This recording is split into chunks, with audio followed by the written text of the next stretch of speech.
the network for the AV industry. What are you listening to? This is AV. This is AVNation. This is AVNation. Ready. AVWeek. Performing scan. Week. Online. This is AVWeek. AVWeek.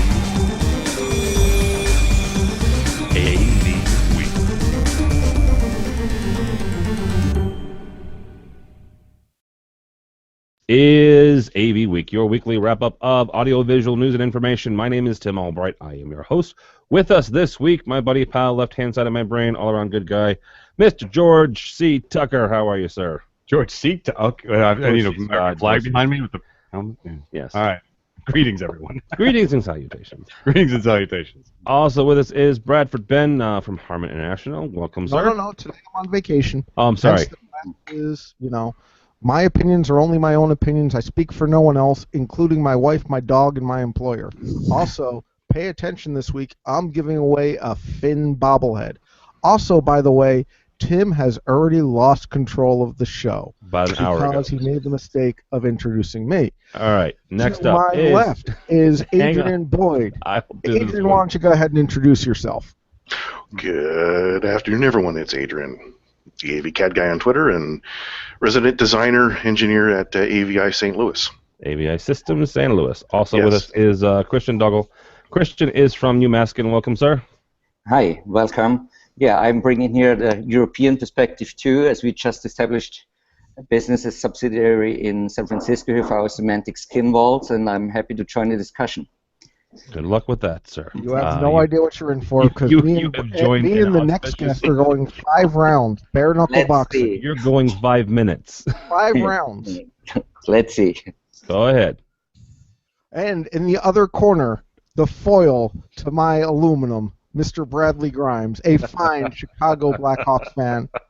We're not so sure about the Red Sox, but I don't understand baseball. Good to have you on this afternoon, Bradley. How are you? Hey, Bradford. Good to be here. All totally, right. Totally rattled. So here's the thing. But we send out stories, and we're like, okay, these are the stories we're going to do. Very rarely do we have breaking news in the AV industry.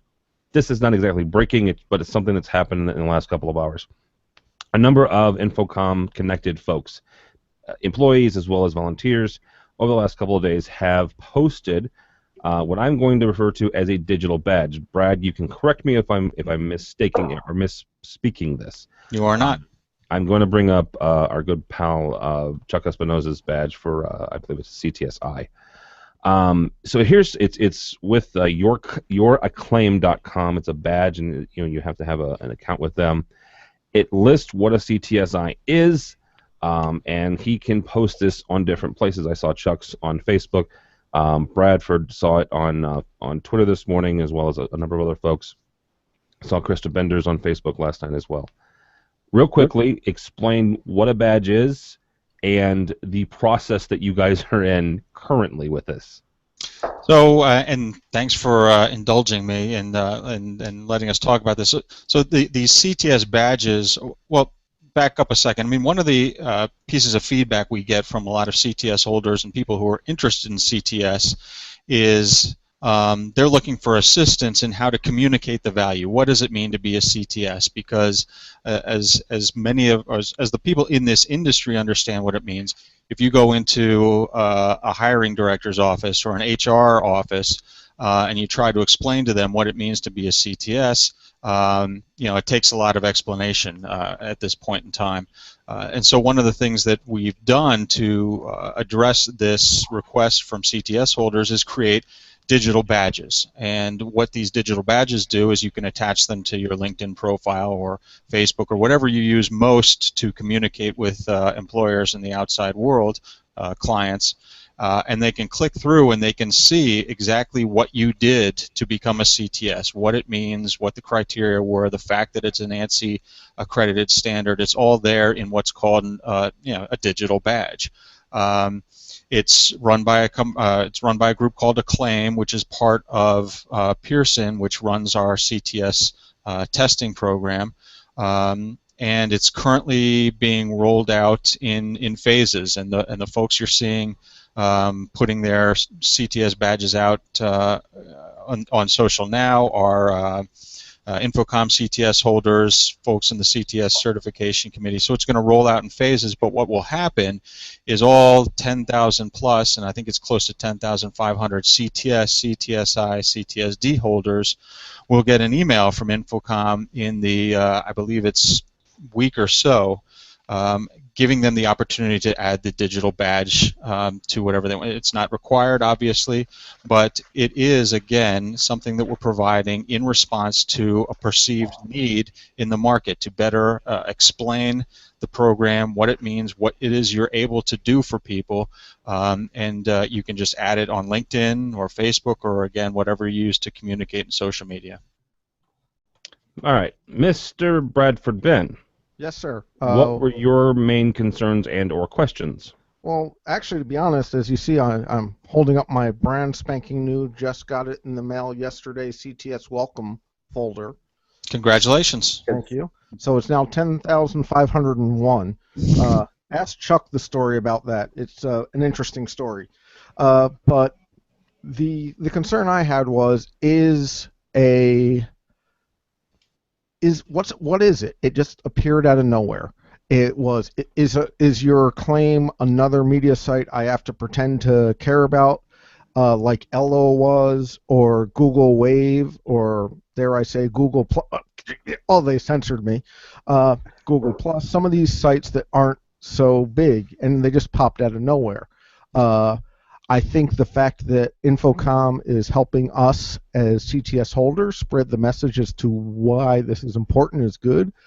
I think the fact it came out of nowhere and seemed to be seeded across people was where a lot of the confusion came. And I know I speak for our friend AV Grump, Harry Mead, who's also here, as well as a couple other people who are persnickety like I am, were confused by it.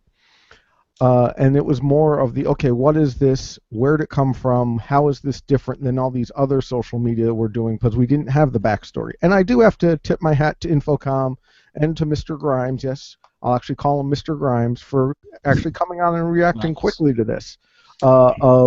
Yes, this is a question that membership has and wanted to know more about. And we probably could have handled the questions better, but it's not the typical tone on Twitter, and unfortunately in 140 characters you can't always get it, but it was more of the, where is this, why don't I have one, what's the secret handshake, what is your claim, all that type of stuff, because to me, I was just going to put a link to my profile on the CTS page and put it on a copy of my resume, but now I can just put the acclaim badge on and all that. So I see the benefit of it now that it's been explained.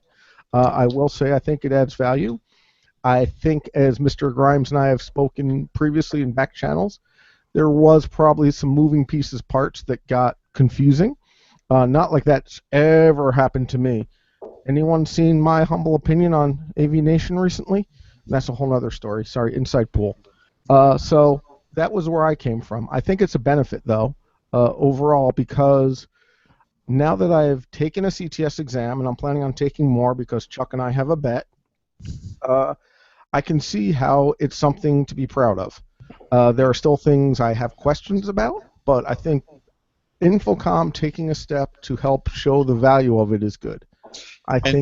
Sorry, go ahead. No, I'm sorry, Brian. And your questions were totally legit. Everyone's question. I mean, it's a very social. Digital badge is a very electronic social thing. It moves very quickly, and like I said, all CTSs are going to get an email basically saying, this is what we're doing. It's gonna we have a lot of explanation going on out there now, and I just hope that by talking about this, people will be willing to look at it and consider it. We're obviously not telling everybody that they have to do this. It's a free feature of them being a CTS, and what we hope is that when they go, when an HR manager starts poking around online and goes to their LinkedIn profile, and they can click on their badge and say, oh, okay, this person can do all these things, and this person is an ANSI certified professional, that it helps you all get more jobs, get great opportunities, and hopefully be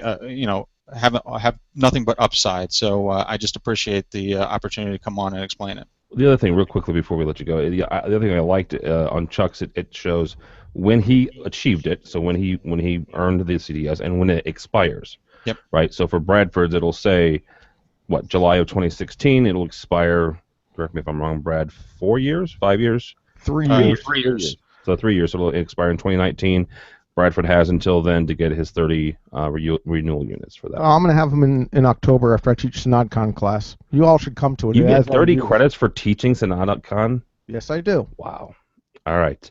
Any other questions for Mr. Grimes before we let him get out of here? Actually, we should show Mr. Grimes because I decided he's going to be our trivia question for me giving away my Finn Bobble. Autographed. Autographed by you, not actually Autographed by Finn. me, not by anyone important. Clarify that. I'll throw in an AV Tweep sticker. What hockey team is Mr. Grimes representing during this fine, august podcast? And you have to be watching the video for that. So Exactly. And we'll put a contact form up on the webpage so that you can submit your answer directly. We'll even pay shipping internationally. You have until Friday, August 12th to enter, and at the next episode, I will draw a winner from all of the correct answers. So there you go. Good luck. No purchase necessary. Complete fun. Nothing required. Blah blah blah. No money has changed hands. Cannot. This is not a lottery in any way, shape, or form. I'm thrilled to play a small part in making someone so happy this week. All right. Thank you, sir. Thanks, guys. All right. Have a great weekend. You too. All right. We all get our Christian, badges. sorry what you've walked into. We've completely lost the show already. No, it was a good couple minutes. It was longer than I expected, but it was a good couple minutes. With me involved, it was longer than you expected.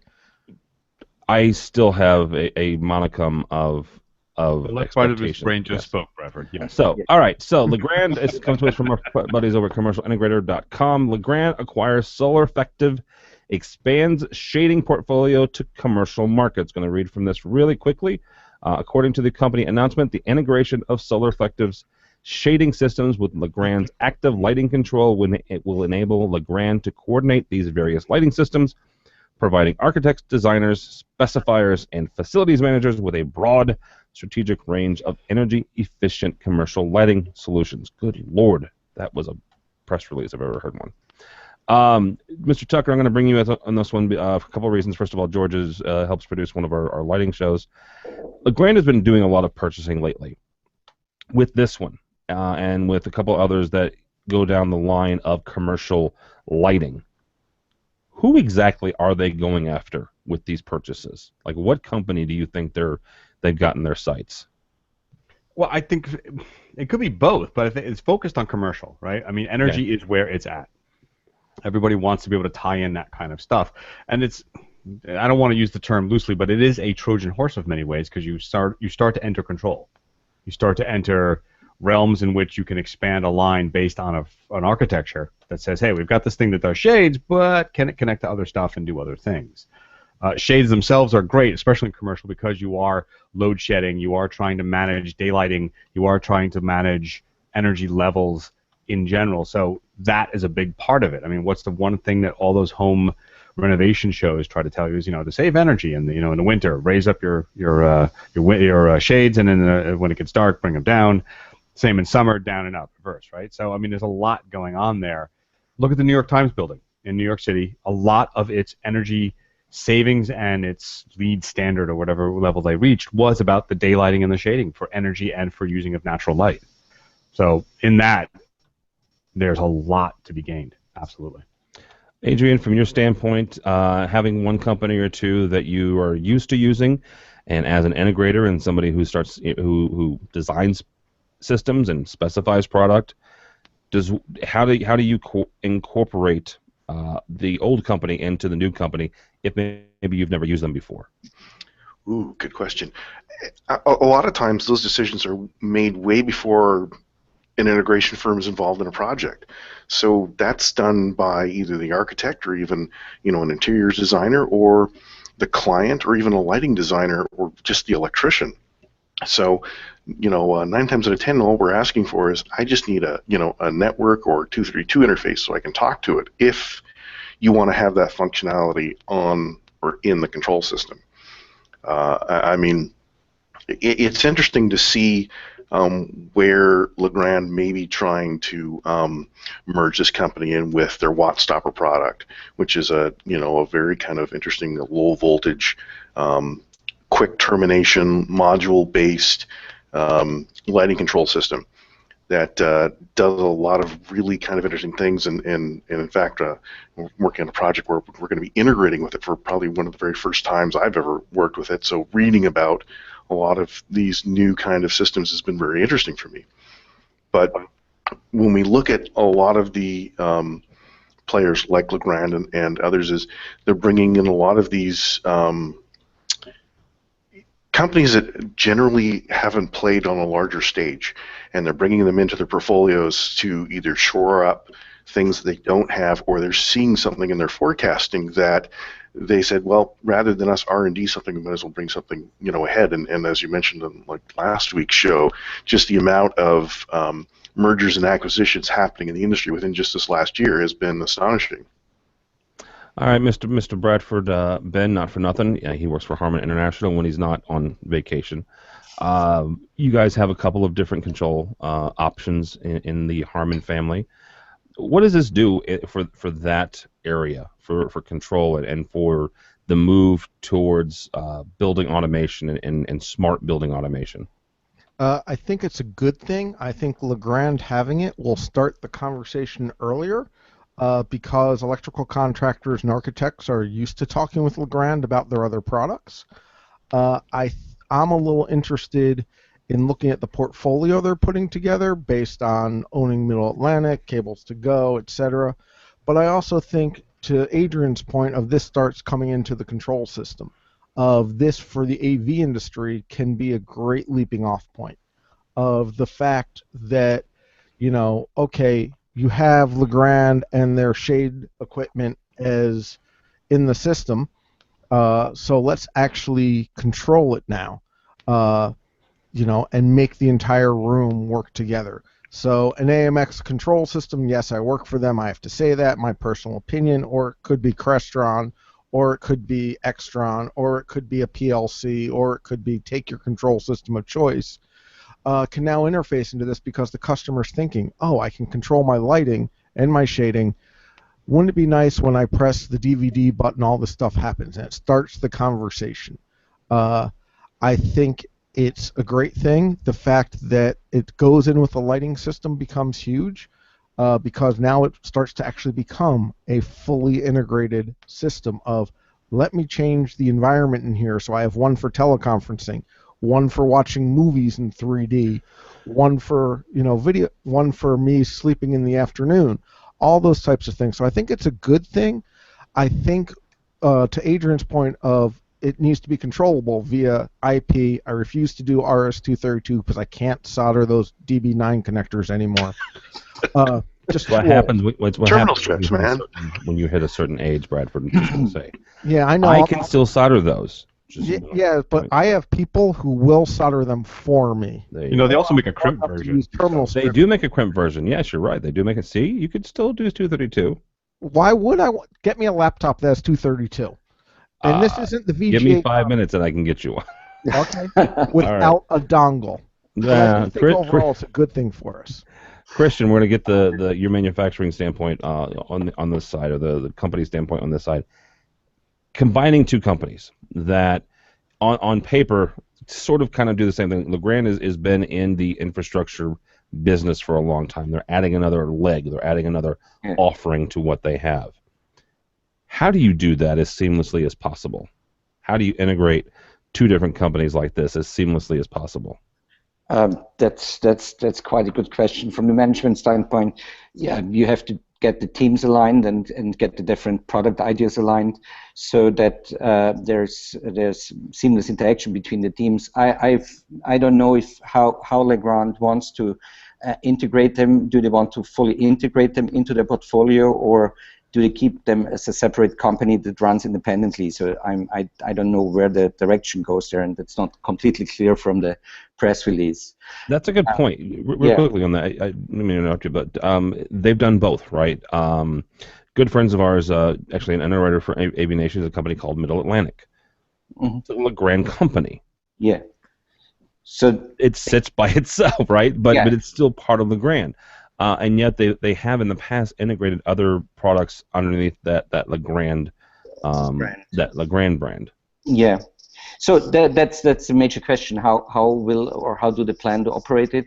Definitely, it's a very good to know that they have it in their portfolio. So if you are an integrator, or as Adrian said, the decision is often made before by the architects or by one of the contractors, you know that you have the full portfolio available. And I think that's in general a very good thing, because if I think in our enterprise installations, knowing that you cannot just with large AV installations integrate the lighting situation, but also the shading is a perfect thing, and you get the holistic light environment which you can control. All right, very good. All right, guys, last story here for today. Most likely, if we blast through this one, we do have one kind of in our back pocket. From Innovate on the Net, glasses-free 3D cinema is one step closer after a team from MIT's Computer Science and Artificial Intelligence Lab and Israel's Weizmann Institute of Science presented an approach that covered every seat in a theater. The prototype, called Cinema 3D, uses an array of lenses and mirrors to deliver the 3D effect to an audience. Mr. Boyd, I'm going to start with you. I will... Wait up. I want you to read the next paragraph. I don't want to read the... I was like, on the MIT website, Wojciech Matusik and That's MIT... enough. Oh, shut up.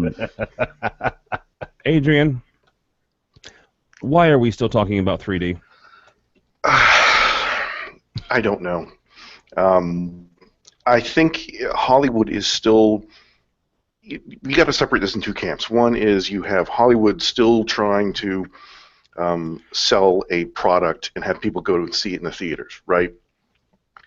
You had it try to happen in the residential environment, and it fizzled pretty badly for a lot of the reasons that everyone doesn't like 3D, is the glasses and the cost. You know, everyone has to have glasses, and if you weren't sitting in the sweet spot, it didn't look good.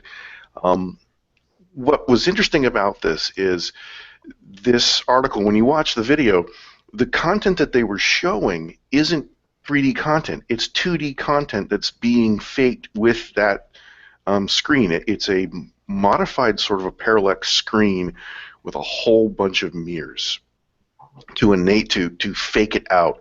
And what's interesting about that is with a screen, now you can make 2D content almost 3D. Now, when you look at a cinema projector, do you actually have to have a 3D lens, which is a pain in the butt to set up and get focused correctly?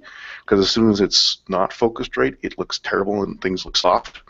But you also, there was another article that was released that MIT came out.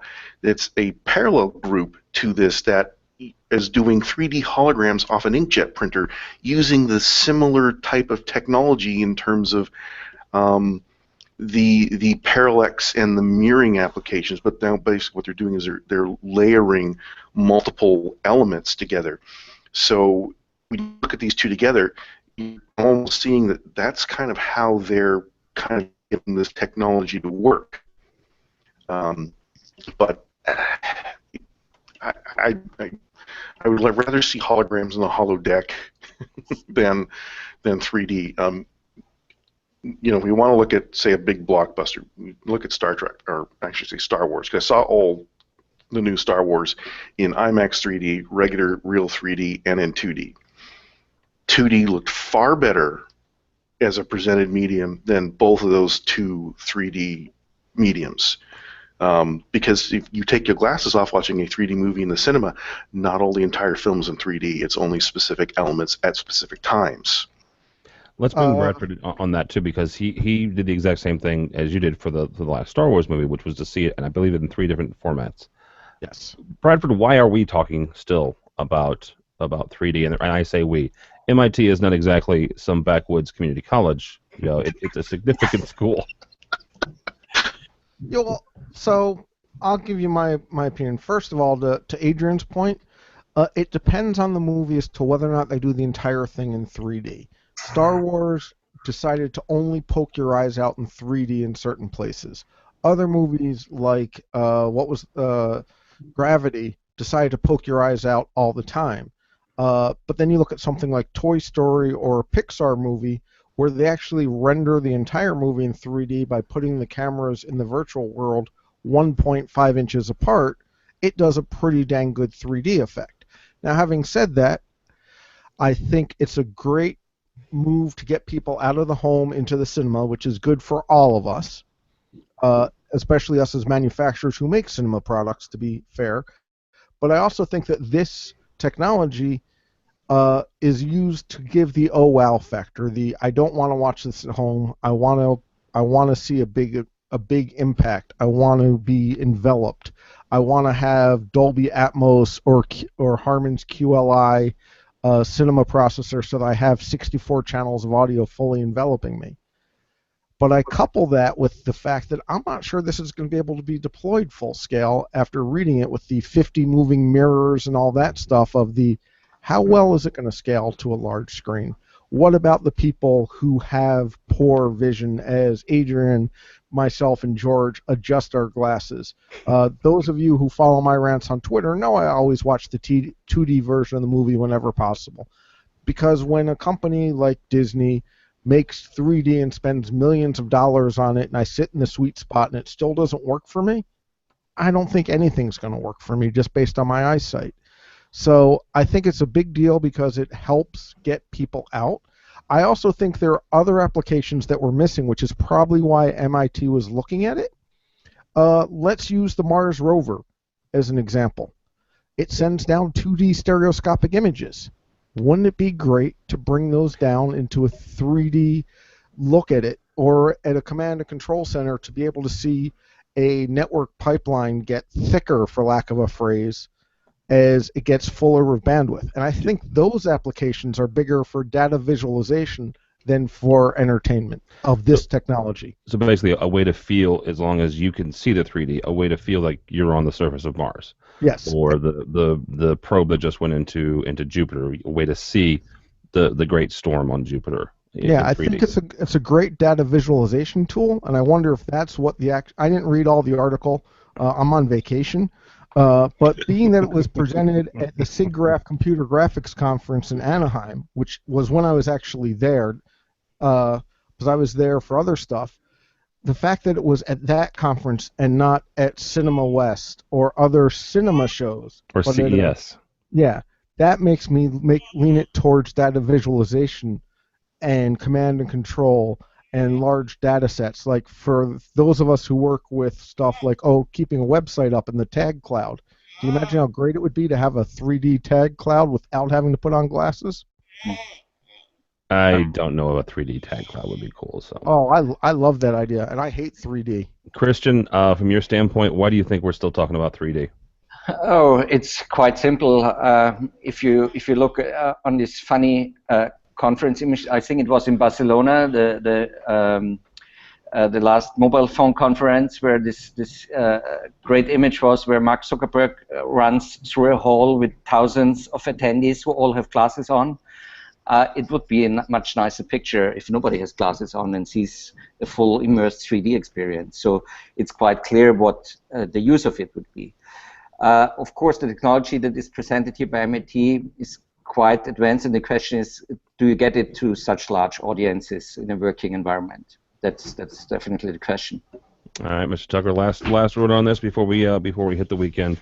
Is it a good thing, I guess, or why are we still talking about this? Muybridge would be proud, wouldn't he? He would really be proud. Yes. And I say that because we've been through this. I think we've been through this in the sense that for certain applications this works, but that whole parallax image thing, even with the multiple parallaxes in retrograding, whatever, I've seen some of this stuff that was done at a bunch of government shows. I saw some of it at InfoComm when we were in the height of 3D is the salvation. It still looks like your 50s card. It still looks like that 3D printing that Adrian mentioned. I don't know, as Bradford said, whether they can scale it up or not. I'm not impressed, and I don't think it really is the future for at least large-scale commercial or residential implications. I could be wrong. I was wrong about the gestures, maybe, but it really does strike to me as it's stereoscopic. It can be done. Why are we going through all this? No one's really going to buy it. Yeah, absolutely. And I was a part of those as well. Good friend of the shows. Michael Drainer and I were running around the show. Good Lord, 07, 08, maybe even 09, and it was the first iteration of glasses free 3D. Michael has an astigmatism. Still wears glasses. He and I are standing right next to each other in the sweet spot. He can't see anything. Well, he can. It's 2D to him, and I can see it. So yeah, until they figure out a way to overcome some of the medical issues people have, I just still don't see it. So I still think it's just copy protection for the home. No, it's not. Well, and you also have to remember how your brain and your eyes process 2D, 3D images. And one of the big things is your eyes see 2D, your brain makes it 3D. So when you watch a 3D movie, your brain is going, it freaks out. People get headaches, and you get tired. So you're saying that the people who can't see 3D, there's something wrong with them mentally. Is that what you're saying, Adrian? No, they're just smarter than us. Oh. I'll go with that. Yes, that's true. True statement. All right. Mr. Boyd, thank you, sir. Thank you. How do people get a hold of you and or AVI Systems? Well, they can certainly look AVI up on the web, and it's an easy search. Don't confuse us with AVI SPL. We're different companies, same first three letters, but we're AVI Systems, and we have about 16, 17 offices all over the country. You can find me on Twitter. I'm the AV CAD guy. That's AV_CAD guy. There's lots of underscores. It's a long Twitter handle. It's a long find me there. handle. We'll put it on the website so that way people can click on the link. I know how to do that. No, perfect. Go ahead. Mr. Ben, thank you, sir. My pleasure. I enjoyed ruining my coming out of vacation for this, so my weekend's continuing. You're going to ask how can people find me? Yes. I am currently ankle deep updating and fixing the AVNation website, so you can go there and find me. You can not bother following me and follow TD Albright on Twitter, or you can follow me at Bradford Ben on Twitter or bradfordben.com, or just search Bradford Ben. And if you really want to have fun, go to the InfoComm site and search for Bradford Ben on the CTS certification, because I got one, and Chuck, you owe me a barbecue. And Christian, we apologize for subjecting you to me on your first AVNation. You had no idea what you were getting into. Here's the thing. Christian's a manufacturer. You're a manufacturer, so it was all groovy. Christian, thank you, sir. Christian Dougal from UMasskin. How do people find you? Best is go to www.umaskin.com, and there you find our solutions. As I said before, we build large semantic walls which bring up content from the web or internal databases and present it to you in a very interactive and nicely way in digital signage systems. So umaskin.com is the way to find me. Right, Thank you very much for being part of this. Absolutely. Last but not least, Mr. Tucker, sir, how do people get a hold of you? And of course, anywhere on social media at Tucker2s. I write for Commercial Integrator, Higher Ed Tech, and various other trade journals of note. Very good. And he's a member of the KISS Army. And he's a member of the KISS Army. If you're watching the video, I actually have the patch. He has the patch, and he has the dolls, the Barbie dolls. I don't have the dolls. No. They were amigos, not Barbies. He lost them in the fourth divorce. My name is Tim Albright. Don't follow me, but go by the website, AVNation.tv. AVNation.tv. You will find this program and a host of others. I have a brand new weekly residential show where we take this format and talk about everything residential. Bradford mentioned our new MH show, My Humble Opinion. We have three AV professionals talking for about 10-15 minutes about what their thoughts are on everything from augmented reality to InfoComm to social media and everything in between. New our AV social show, a new ed tech coming down the pipe, and a new state of control coming down. So AVNation.tv, AVNation.tv. Thanks so much for listening. Thanks so much for watching. This has been AV Week.